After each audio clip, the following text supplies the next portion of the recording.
Ratings agency Moody's has affirmed Ghana's B3 long-term issuer ratings and its economic outlook still negative. The B3 rating and negative outlook reflect Ghana's high debt burden.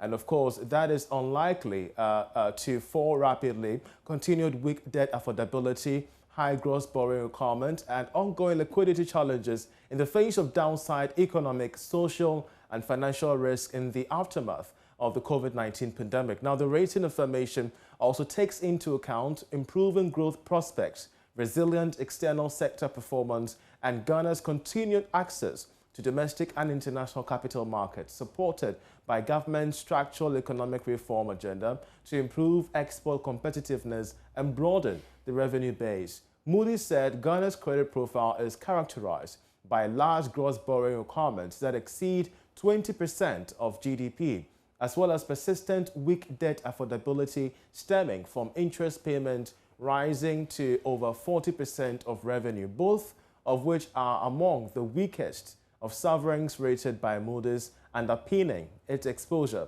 to potential funding shocks. Of course, it goes further to say that both long-standing credit characteristics are the result of a high debt burden finance at relatively high costs and relatively short maturities. Now, these vulnerabilities have been exacerbated by the pandemic. The fiscal deficit widened to 13.9% of GDP in 2020, inclusive of costs associated with the financial sector cleanup and take-or-pay energy contracts, thereby pushing the debt burden beyond 80% of GDP from 62.6% in 2019.